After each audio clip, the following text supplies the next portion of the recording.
Greetings. I'm making sure that the audio is working right now. Hello? Testing for audio right now. Hello? Testing for audio right now. Good.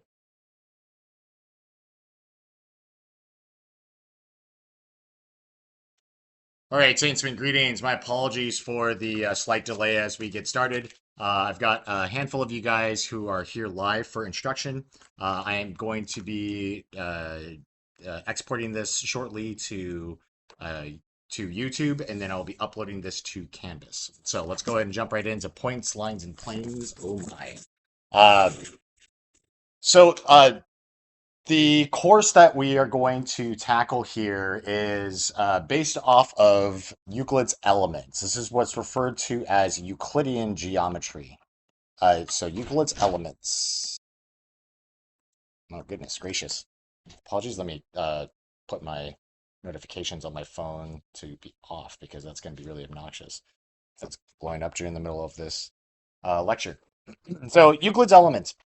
Our course here is on Euclidean geometry, meaning that it's based off of Euclid's text, which is from antiquity, from Greek antiquity, versus and there's another branch of geometry which is referred to as non-Euclidean geometry. We'll address non-Euclidean geometry at the end of the course, also known as spherical geometry. And I think it's going to be maybe a little bit almost frustrating when we get there because what we're going to do here is we're going to build together an axiomatic system, meaning that we're going to take, and this is what makes Euclid's work brilliant and historically and philosophically important is that it it it's created. What he does is he takes these basic building blocks, he strips down from nothing, and then creates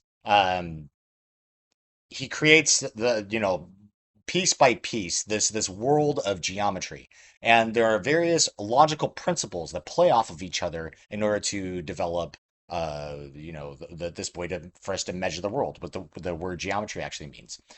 When we get to non-Euclidean geometry, we're going to branch off from one of his early postulates. And it becomes frustrating because it's almost like we're going to disregard an early principle or law for something, and it would negate uh, a certain amount of truth for what we've logically deduced to be true. I have to preface this because it'll be difficult for us to see for now, but it's important for us to address this nonetheless. So Euclid was a third century BC mathematician and philosopher, but principally a mathematician. I keep bringing up philosophy because Euclid's Elements was the first textbook that I was handed as a philosophy student my freshman year of college. I wound up being shocked because I couldn't believe I was being handed a math book of all things, wanting to talk about the exciting ideas about the various corners of the universe and these and want to be in what seems to be a really rather dry book on math. Um, Euclid was not a contemporary of Plato, but came shortly after Plato, so this was surely influenced by him. And I bring this up because uh, our school, St. Augustine High School, obviously operates in the Augustinian tradition theologically. Uh, St. Augustine was a somewhat of a Platonic scholar, or his theology is heavily influenced by Plato, and and Plato is relevant even to our study because it's gonna uh, there's going to be notions from Plato's Republic that we're going to discuss shortly that's going to influence the idea of the point, which is really the cornerstone or a building block for everything else that we're going to do and make as we create all these figures within geometry. He precedes Archimedes, another notable mathematician of antiquity, but he has this kind of place uh, amongst these greats, but his work was remarkably ambitious, and it's beautiful and math, in some scholars' eyes, but it's what mathematicians refer to being elegant, in that there's this simplicity, and it's rather direct in the way that it flows logically. It creates these Euclid's elements creates these principles, with these what are called postulates. Um, and depending on the translation, they also sometimes will refer to these as axioms, which are these self-evident truths. And we're going to talk about postulates more so in the second chapter as we tackle the notion of a two-column proof. Um, it is beautiful in the way that there's a logical succession for concepts.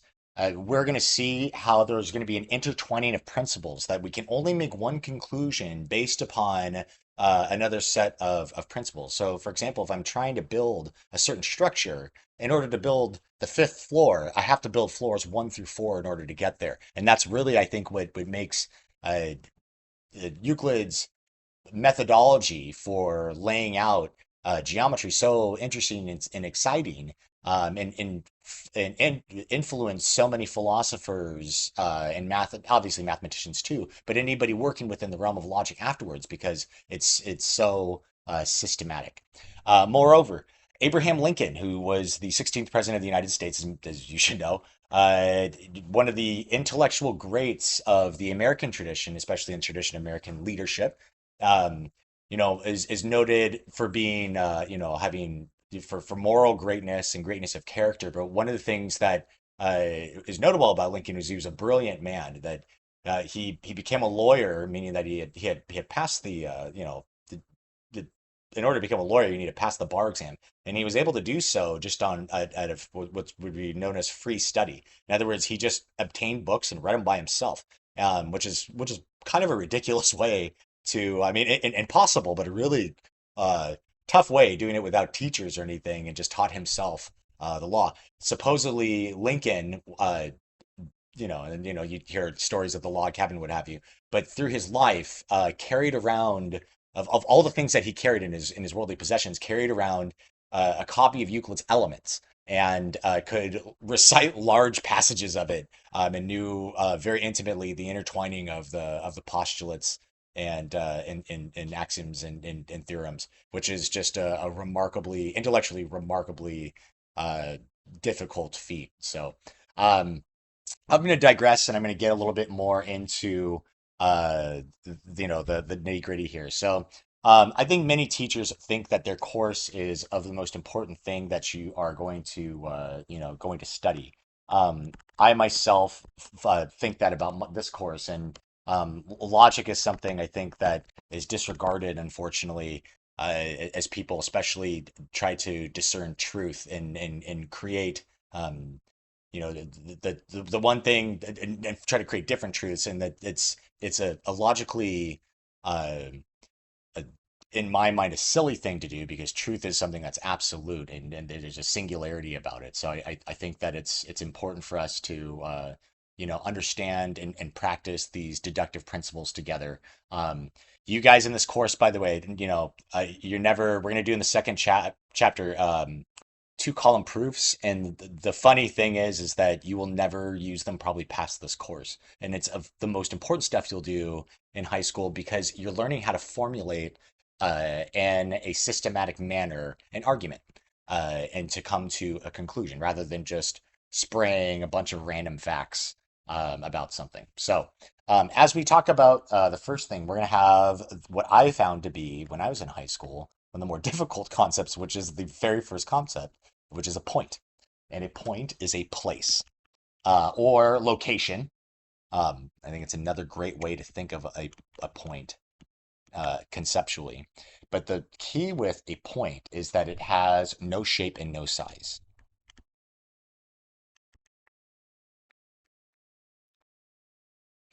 It's a very difficult concept. I argued with my high school math teacher, my high school geometry teacher, about what is a point until October, for the first 2 months of the school year, um, because I really struggled with what makes a point. Um, the idea, and to give you guys, and let's do some notation here. You're going to see, let me give you some of my different colors going on here. There we go. Let's go. Let's go ahead and oops. Want to be able to write here. I try not to instruct in blue, or I'm sorry, in red. Blue's a good one. Let's get some different colors going on here. Pen, highlighter. No, we want some different colors. I'm gonna have to go into the um, settings after this to, yeah, let's doing this guy. Let's go and get back in here. Unfortunately, I'm going to put red for just a moment, but at least we can see a differentiation there between those two colors, and then I'll change that in my settings later for later videos. Point A, you're going to see, and points are going to be represented by a single lowercase, or excuse me, a single uppercase letter. Okay. Um, so, for example, you would see a what looks like a dot, and then people would put an A next to it, uppercase. Um, Here's what's important to understand. There's no size or shape to that. Um, the Google does a great job, as I was starting to say, with the idea of the pin.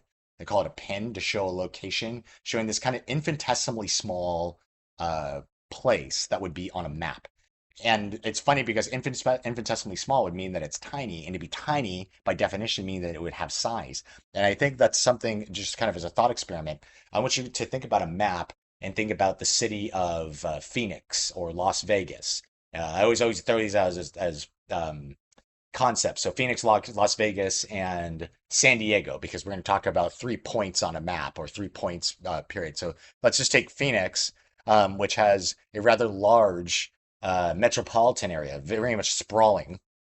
And um, the funny thing about it is that you can place a dot on a map to be a physical manifestation and represent the idea of Phoenix, and you're not necessarily defining the exact size of that metropolitan area. Okay. So I think this is really important too, because as we get to this in terms of how we understand this notion, and I want to take a moment here to help emphasize. Um, we have, I just referenced Plato preceding Euclid, again, and a philosophical great. And in a book he wrote, which was called The Republic, and it's a significant book. And I think some of your religion teachers may reference it, especially for freshmen. Um, there's a part of the book that's called the allegory of the cave. In the allegory of the cave, the thought experiment is that you're going to take a person and immediately at birth, you stick this baby into a cave. So you deprive them of sense experience. They've never seen anything, smelt anything, tasted anything. Somehow they're magically able to grow. But the idea is that you're depriving a person right away of senses. And what it calls to question is knowledge innate? In other words, it's the idea of a priori versus a posteriori knowledge. Do we acquire knowledge, or is it something, or do we have like already information kind of programmed in us? Um, the reason this is important is because and it's a great thought experiment, is we get into this idea of a triangle, right? And so talking more about Plato in the public. So you can't create a triangle, all right? Like and I know some of you guys are thinking like, of course I can create a triangle. So let's try to draw it here. I don't know if in this version of OneNote I gotta do a little bit more work here. You guys are gonna have to deal with my crummy drawings here.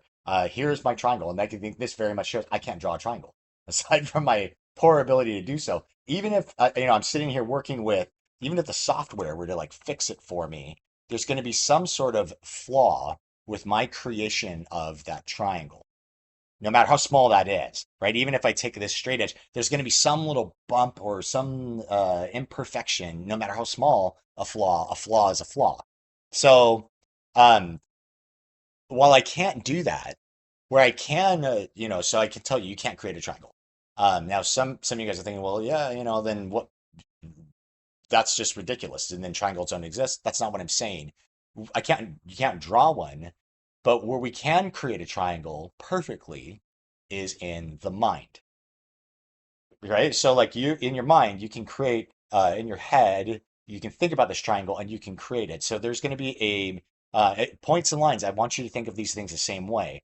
You can represent it. We represent a point right here, right? With point A, it's this little dot right there. That's the point that we use to denote what a point is, but we can't really make one, right? But it does exist. a specific location to something does exist. Triangles do exist, but in order to make them, we have to make them to make a perfect one. We have to make it in our mind, so we can represent it with the as we try to write these things a certain way. Um, I need to kind of get cooking here for you guys so you're not just stuck with this video for forever. The next thing we're going to discuss is the line. Um, Lines um, are made up of an infinite number of points.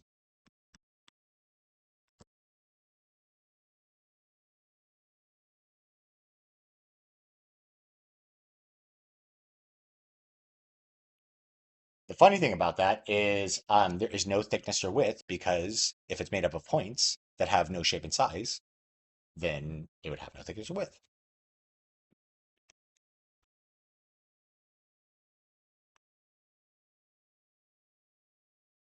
Okay? Um, so I'm going to draw a line for you. There's going to be at least 2 points represented on a line. Okay? Um, we're going to put a couple points on this line, and then it's going to have a few names. So I'm going to put this point A and this point B on the line, and then I'm going to put this lowercase cursive L. So to represent this line, we're going to give him a name because he's just existing out there, and we want to be able to identify him in some way. So we could call this guy, we could call him line, and we could identify him by single lowercase cursive letter, or I could call him line AB, which is the same thing as line BA, because the alphabetical order, we don't read it as alphabetical. We don't read it left to right or anything like that. A, B, and BA doesn't matter. It's interchangeable because I want you to think of like I could have drawn this line this way. If I drew this one with two different points and this is C and D, I could say this is line CD or DC. It doesn't mean anything of it being left to right or whatever. Okay. Um, also the way that it's done with at least 2 points. Um,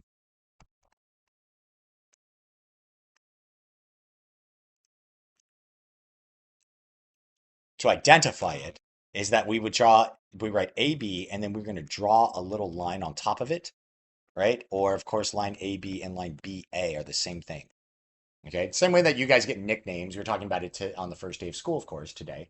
Um, I have different ways you can identify me as a person. There's different things you can call me the same way that there are different things you can call you guys. And those names are correct. Okay. Um, there are Moreover, I'm gonna go ahead and just change this real quick so I can write. Um, there are, or there is exactly one line through 2 points. Okay.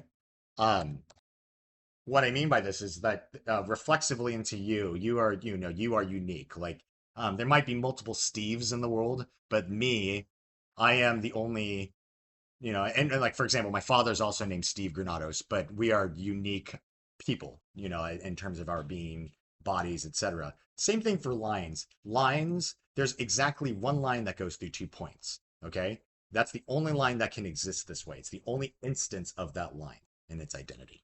Okay, next, let's talk about planes. Oops, let's go back to the blue here. A plane. A plane extends infinitely in all directions.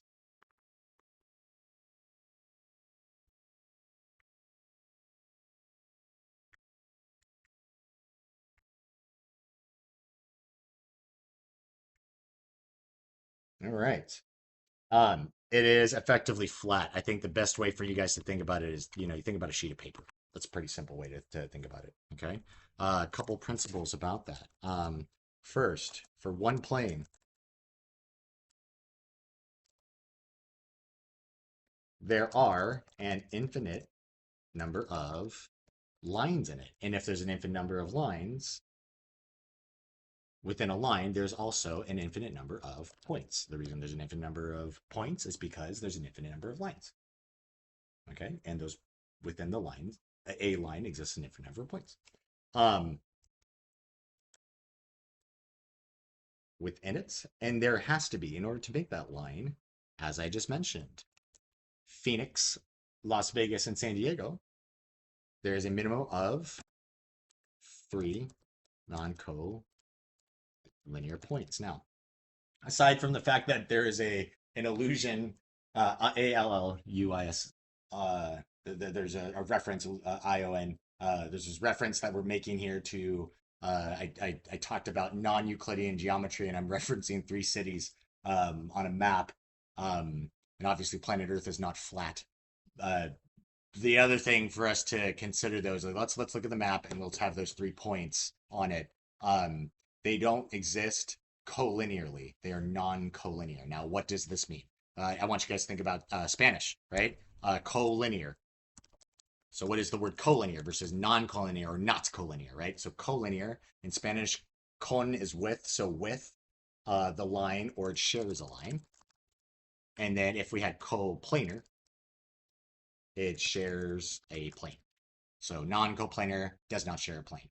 So again, think of a triangle, or like Phoenix, San Diego, and Las Vegas, as I mentioned. You have 3 points on a map that are not going to be within the same line. Because if I had a single line, they're all collinear, I can make an infinite number of planes. I could chop through that line an infinite number of pieces of paper.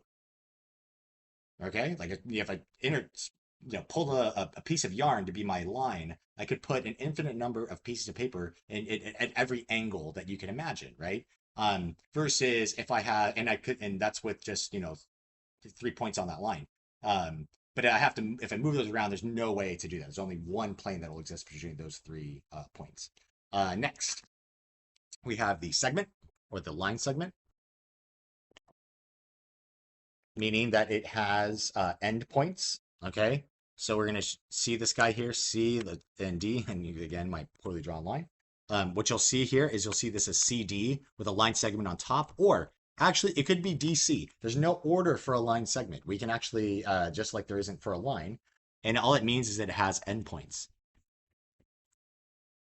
Or what I mean by endpoints is it has a finite end or distance to it, which we're going to learn about next week. Is that distance between these. It has some sort of length, because if a line extends infinitely, right? Which is infinity is a very difficult concept of on forever and ever and ever. I think it's one of the great mysteries and conceptually difficult things about us understanding our universe and the heavens and things that are divine. But I think endpoints, they also call them terminating points, or means that it ends.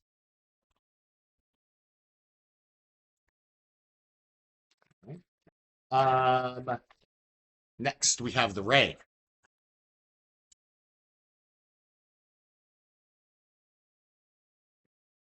which will have CD, and there's going to be a point on there. Okay.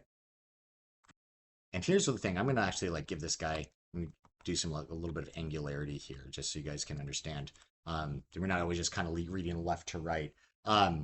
So the notation here for this is that we would call this guy ray CD if I'm going to identify him. And I'm going to put the C before the D, but it cannot be. Like at line segments and lines, we could switch them around. This guy doesn't work as DC. What this would mean is it means that this starts, the end point is D. And it's not.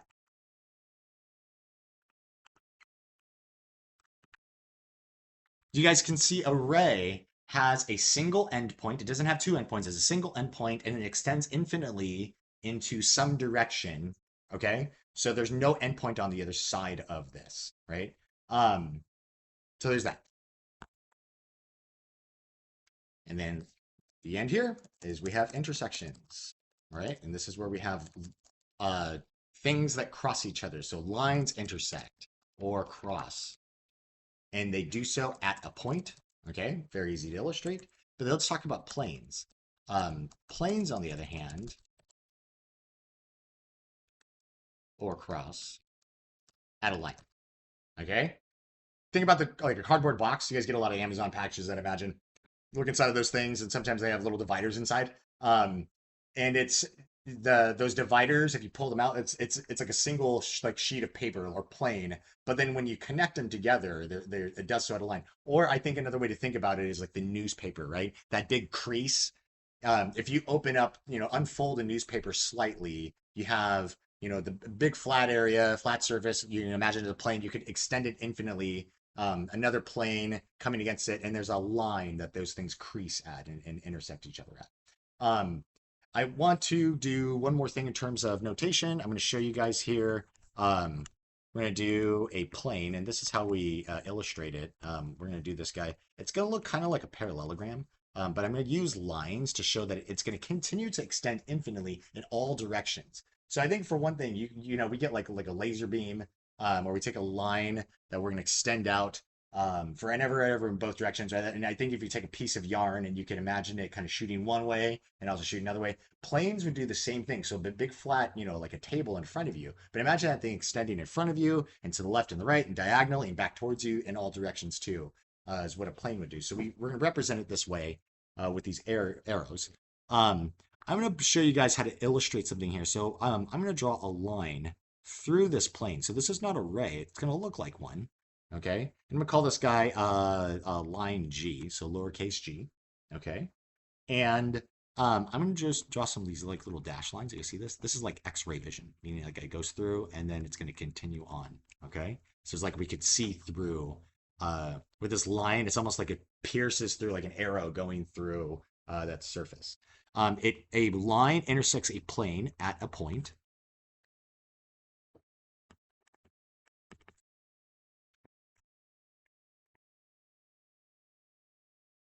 Oh my gosh, guys, it says insects. I'm just like, this is intersects um,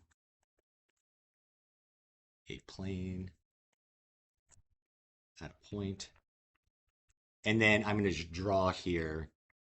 It's a uppercase capital letter, uh, uppercase capital letter, duh. An uppercase cursive letter is what we use to represent points. So represent planes. Goodness gracious, guys. My apologies. So a point, uppercase letter, print, lowercase cursive for a line, or we can identify it with 2 points. So those would be both uppercase letters, or an uppercase cursive letter to represent a plane. So that's what I've got for you guys. Lesson 1.1, we will attack in class. Good luck.